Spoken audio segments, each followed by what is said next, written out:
Olá, alunos! Nós vamos estudar nessa aula o atendimento educacional especializado para os alunos com deficiência visual. Antes, vejamos a definição de deficiência visual. Isto é muito importante para que você compreenda a aplicação correta do atendimento educacional especializado.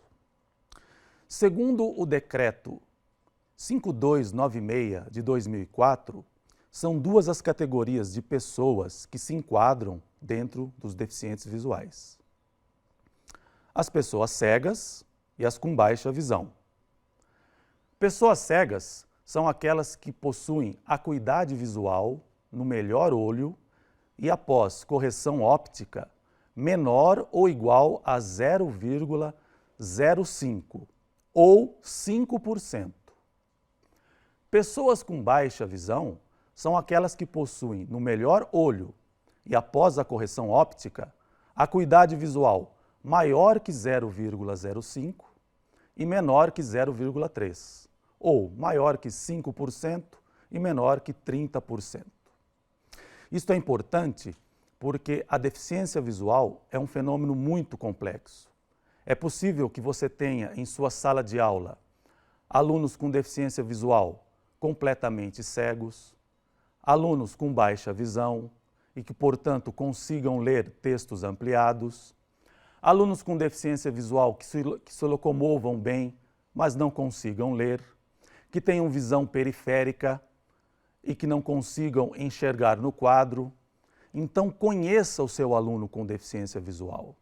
Conheça as potencialidades e as limitações da percepção visual do seu aluno.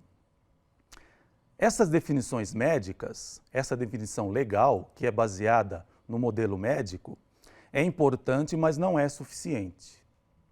Uma definição e uma conceitualização social da deficiência visual é também fundamental. O que eu quero dizer com isso? É que compreender as limitações e as condições sociais que definem uma pessoa com deficiência visual é muito importante. É o que nós veremos na sequência com o conceito de atendimento educacional especializado. Vejamos agora a questão do atendimento educacional especializado. A Constituição Federal de 1988, no seu artigo 208, inciso 3, diz que deve ser oferecido atendimento educacional especializado aos portadores de deficiência, preferencialmente na rede regular de ensino. Isso tem duas implicações importantes.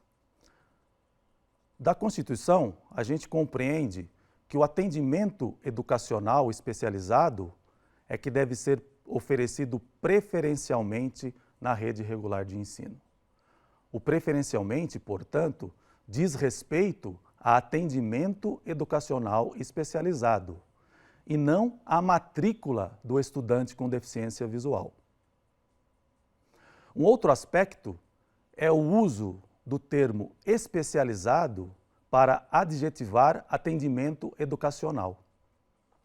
Disso, nós compreendemos que, além do oferecimento de uma educação comum, na escola comum, na sala de aula comum, a Constituição prevê o oferecimento, por meio de atendimento educacional especializado, de conteúdos, de técnicas, de habilidades absolutamente diferentes e necessárias para atender às especificidades dos alunos com deficiência. Note, são coisas específicas que devem ser oferecidas no atendimento educacional especializado para que este estudante possa ter acesso ao currículo comum. Ainda sobre o atendimento educacional especializado, eu gostaria de destacar com vocês alguns aspectos bastante relevantes. Ele deve ser realizado nas salas de recurso multifuncionais. O atendimento educacional especializado, ele não substitui o ensino comum realizado e oferecido na sala comum. O atendimento educacional especializado deve ser ofertado sempre no contraturno do ensino comum que o aluno com deficiência visual frequenta. E é sempre um ensino complementar àquele ofertado pela educação comum. No estado de São Paulo, o atendimento educacional especializado é denominado de atendimento pedagógico especializado e é realizado nas salas de recurso. Isso é obtido no documento Resolução C-61 de 2014.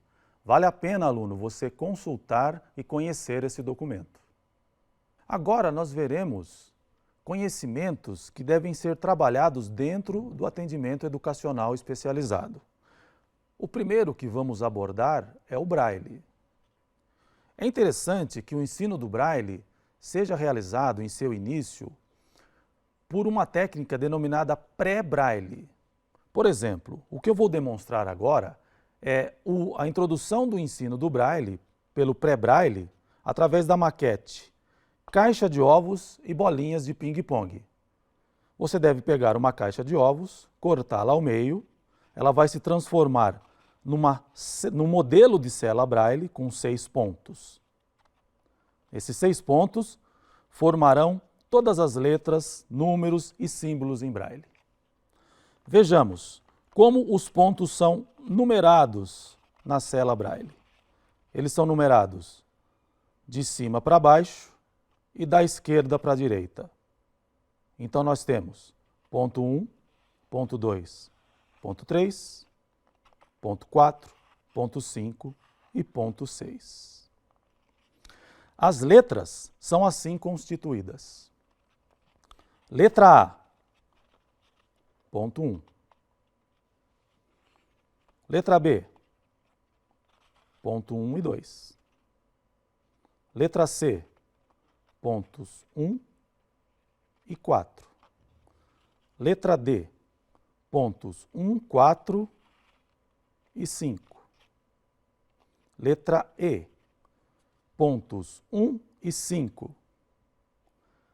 Letra F, pontos 1, 2 e 4.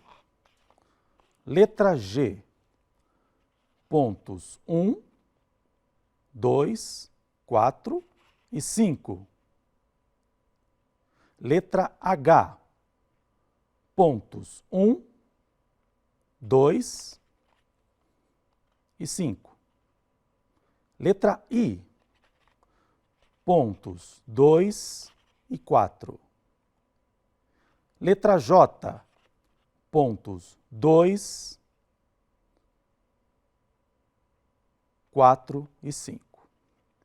As próximas 10 letras do alfabeto, elas possuem uma lógica na sua constituição.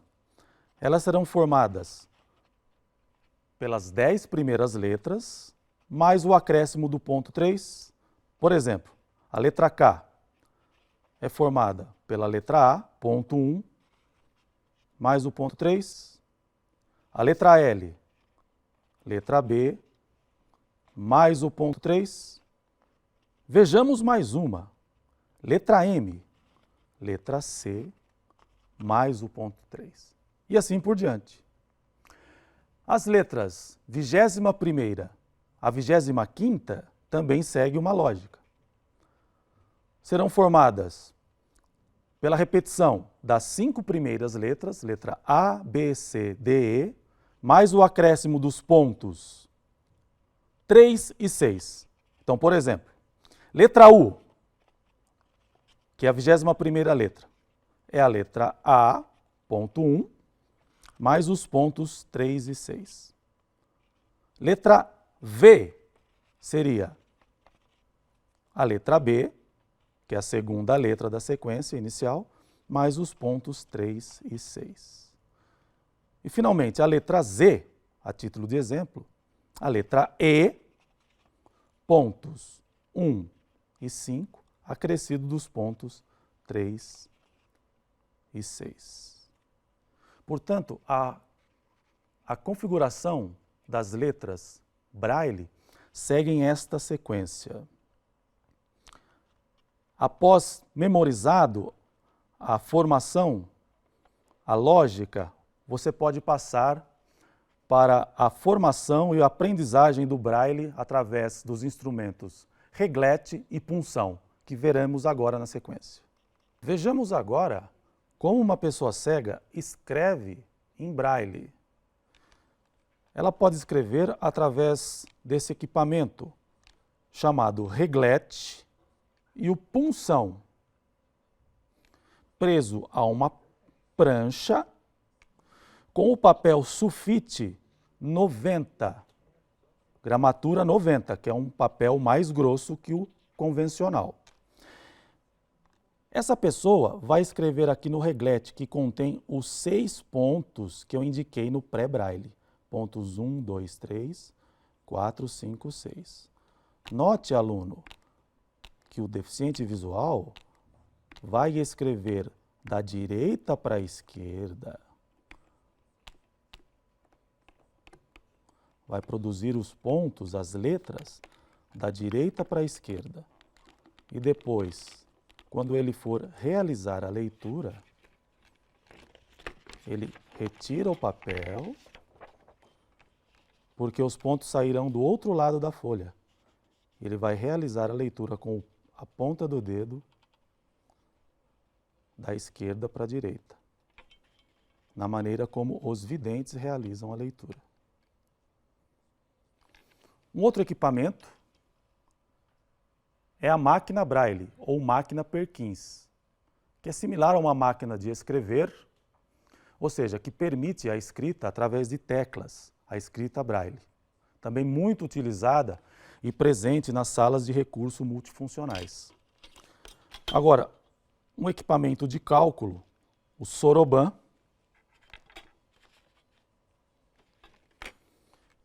que é um equipamento de cálculo para a realização de cálculos matemáticos. O Soroban, ele é composto por 2 retângulos, um retângulo maior e um retângulo maior, que é separado por um eixo.